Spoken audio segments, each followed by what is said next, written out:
উনজুর কাইফা ইয়াফতারুনা আলাল্লাহিল কাযিবা। ওগো নবী তাকাও, ওগো নবী দেখো আল্লাহর নাম দিয়ে কত মিথ্যা কথারা তৈরি করেছে।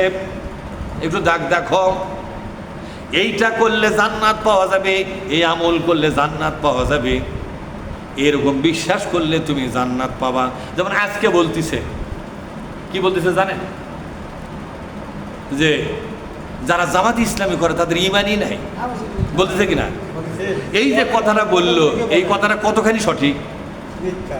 যেরকম এটা কতখানি সঠিক? তাহলে তারা যে এক একটা করে মিথ্যা কথা চালাইয়া দিচ্ছে, এই কথা কি কোরআন হাদিস থেকে তারা বলছে?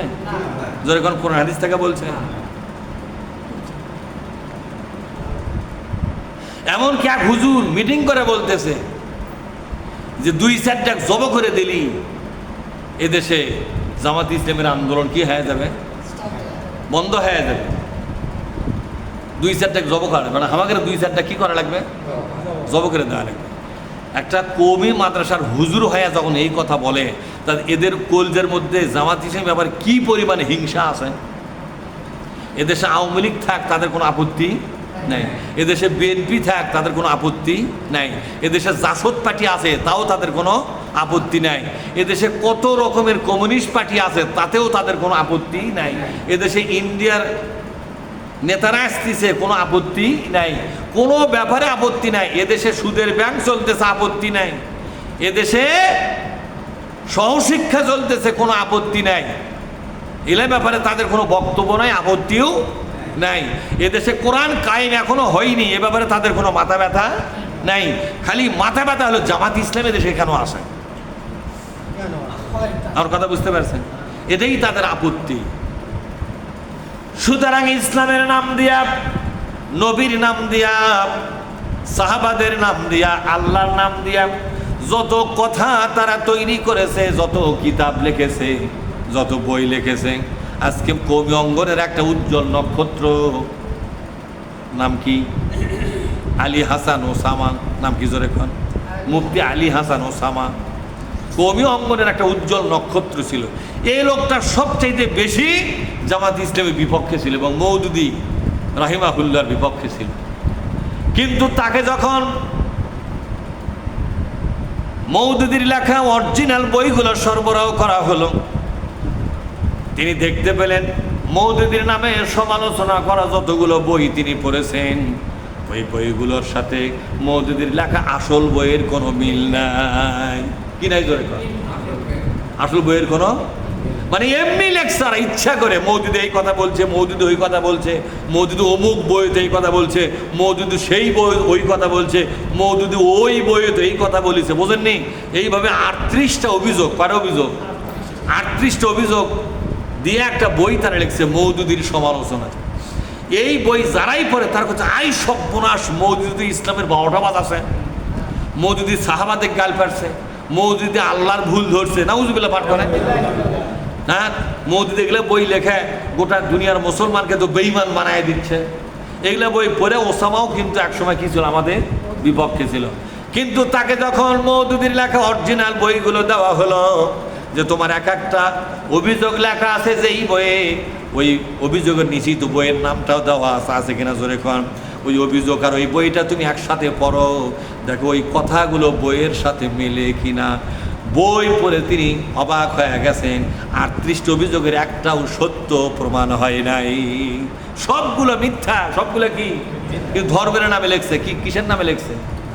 তা আল্লাহ পাক বলছেন, নবী তাকাও তো দেখি, যারা ধর্মের নাম দিয়া, আল্লাহর নাম দিয়ে, ইসলামের নাম দিয়া মিথ্যা কথা লেখে লেখে মানুষকে জানায়, মিথ্যা কথা বলে বলে প্রচার করে, মিথ্যা তৈরি করে, তাদের দিকে তাকাও। ওয়াকাফা বিহি ইসমাম মুবিনা, অপরাধী হওয়ার জন্য এতটুকুই যথেষ্ট, আর কিছু লাগবে না। মিথ্যা কথা কেন সে লিখবে? কেন লিখবে? মিথ্যা কথা কেন তৈরি করবে? আজকে কওমি অঙ্গনের প্রখ্যাত একজন গবেষক এবং মুফতি, আলেম, মুফাসসির, মুহাদ্দিস আলী হাসান ওসামা তিনি কবি অঙ্গনে মওদুদির বিরুদ্ধে লেখা প্রত্যেকটা বইয়ের সাথে মওদুদির লেখা বইয়ের মিল করে দেখতেছে। মওদুদির বিরুদ্ধে যা লেখা হচ্ছে সবগুলো ভুয়া, সবগুলো কি মানে মিথ্যা অভিযোগ তৈরি করে দিচ্ছে, যাতে আর জনগণ তো অত প্রমাণ করবে না, জনগণ অত প্রমাণ করবে না, অত প্রমাণ করবে জনগণ বিশ্বাস করবে। অত বড় হাব্য জুব্ব পরে পাগড়ি পরে কি পরে জনগণ পাগড়ি পরে সারা গাঁও আতর মাখে সুগন্ধ বাইর করে সাদা দাড়ি কিরকম মনে হচ্ছে কেবলই ফেরেশতাদের সাথে দরবার করে আকাশ থেকে নেমে এলো। এত বড় সুফি দরবেশ লোক মিছা কথা বলবে, মিছা কথা লিখবে, এই মনে করে তারা বইগুলো বিশ্বাস করে করে সত্য থেকে আস্তে করে তারা কি হচ্ছে। মওদুদির অপরাধটা কি? মওদুদির অপরাধ হলো তিনি চেয়েছেন কোরআন শরীফ শুধু পড়ার জন্য নয়, কয়েকটা ইবাদত বাছাই করে নিয়ে পড়ার জন্য নয়, কয়েকটা ইবাদতের নাম কোরআন নয়। এ কোরআন হলো মানব জাতির জীবন ব্যবস্থা, ঠিক না? এ কোরআন দিয়ে সংসদ চলবে, এ কোরআন দিয়ে একটা জাতি শাসন হবে, এ কোরআন দিয়ে একটা শিক্ষা মন্ত্রণালয় চলবে, অর্থ মন্ত্রণালয় চলবে, এ কোরআন দিয়া পররাষ্ট্রনীতি তৈরি হবে, স্বরাষ্ট্রনীতি তৈরি হবে, জেলখানা চলবে কোরআনের বিধান দিয়া, দুনিয়ার প্রতি ইঞ্চি জমিন কোরআনের দ্বারা শাসন হবে। কোরআন হলো মানব জাতির একটা জীবন্ত কালজয়ী জীবন ব্যবস্থা।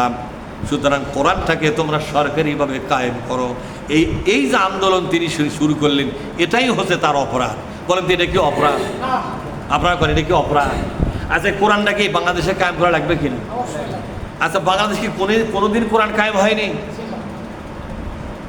আপনার ব্রিটিশও ক্ষমতায় যাওয়ার আগে এখানে ব্রিটিশ যখন প্রথমে এসে লর্ড ক্লাইভের মাধ্যমে দেশটা দখল করলো, তখন ক্ষমতায় ছিল কি নবাব? কথা কন নাকি আপনারা? সিরাজদৌল্লা কি শুধুই সম্রাট ছিল মনে করছেন? সিরাজদৌল্লার সময় আদালতগুলো চলতো কোরআন দিয়া। সুবহানাল্লাহ পাঠ করবেন না? সিরাজদৌল্লার সময় আদালতগুলো চলতো কোরআন দিয়া, আদালতের বিচার ব্যবস্থা চলতো কোরআন দিয়া, শিক্ষা ভবন চলতো কোরআন দিয়া। কি দিয়া জোরে বলুন? এজন্য সিরাজদৌল্লার সময় মসজিদের ইমামদের বেতন চলতো সরকারি কোষাগার থেকে। ইমামদের বেতন, মসজিদের বেতন কোথেকে আসতেছিল? সরকারিভাবে ছিল। ইসলামের সবগুলো ব্যবস্থাগুলো ছিল সরকারের আন্ডারে। সিরাজদৌল্লার মৃত্যুর মাধ্যমে শুধু একটা ব্যক্তির মৃত্যু হয় নাই, এই মৃত্যুর সাথে ইসলামের সমস্ত অবকাঠামো সেদিন মৃত্যু করে দেওয়া হয়েছে। এটাই ছিল ইহুদি খ্রিস্টানদের একটা চাল।